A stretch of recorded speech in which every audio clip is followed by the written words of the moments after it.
नमस्ते गुरुजी। नमस्ते doctor Satyanarayan sir जी। आलस क्या है? देखिए साहब, आपका जो सवाल है इसका ठोक के जवाब दे दिया है कबीरदास जी।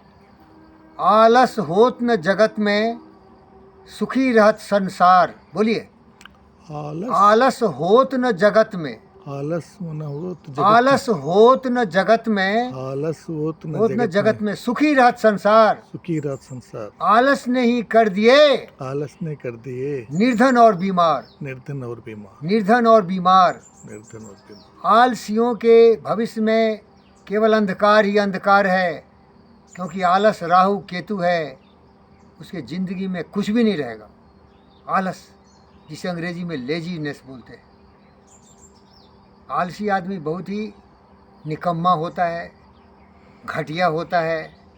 उसके जीवन का आधार होता है काम, क्रोध, मद, लोभ, मोह, ईर्ष्या, द्वेष, कलह, नफरत, नाराज़गी के जंजीरों में जकड़ा रहता है।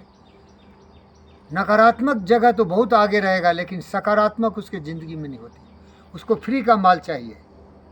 राम नाम जपना पराया माल अपना। बोलिए, राम नाम जपना पराया माल अपना। वो कभी भी मेहनत मजदूरी से कमाना नहीं चाहता है।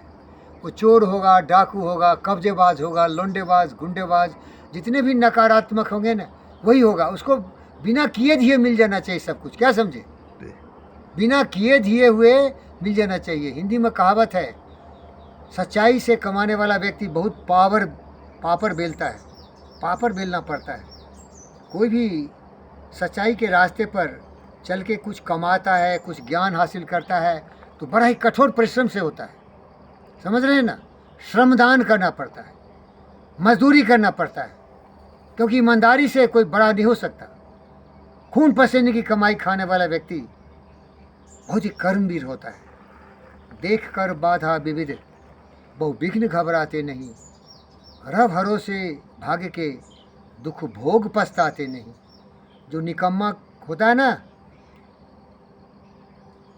वो क्या करता है? दूसरे भरोसे जीता है, बाधाओं से डरता है, लेकिन माल खाने में आगे रहता है। समझ रहे हैं क्या?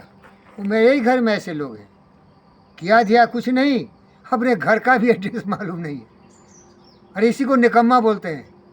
समझ गए? इसी को आलसी बोलते हैं। ऐसा दुनिया में कोई आदमी जानते हो जिसको अपने घर का ही एड्रेस मालूम नहीं हो और क्लेम करे कि सब कुछ मेरा है? इसको बोलते हैं आलसी। क्या बोलते हैं? आलसी। और एक कहानी सुनाता हूँ आलसी का, हल्का सा कहानी। एक अरोरा था एनएमडीसी में क्लर्क, जो कि मेडिकल का स्लिप बनाता था जिससे फ्री ट्रीटमेंट होती है।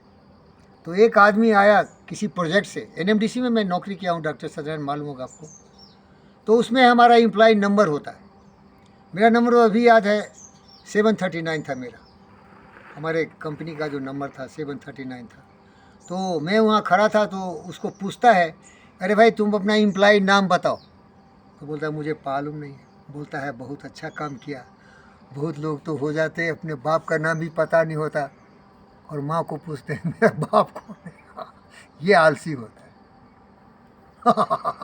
हंसिए साहब।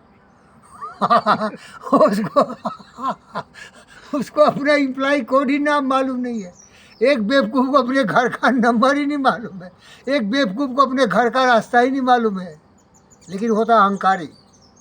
जितना आलसी उतना अहंकारी, उतना घमंडी, उतना दुराचारी, उतना शैतान। तो समझ गए? आलसी होता है ना, उसको केवल बवंडर अहंकार का होता है, कर्महीन होता हो। तुलसी ने कहा था, आपको याद है ना, सकल पदार्थ यही जग माही, कर्महीन नर पावत नहीं। कर्महीन का मतलब ही होता है जो कर्म से दूर हो। मलाई मिलना चाहिए उसको, केवल बिना कुछ किए भी सब कुछ मिलना चाहिए। वो आदमी कभी सफल नहीं हो सकता। उसी को तेलुगु में पनिदोंगा बोलते हैं। पनिदोंगा, कामचोर, लेकिन उसको सब कुछ चाहिए। प्यारे दोस्तों, ऐसे लोगों से बचना चाहिए। धन्यवाद। Thank you.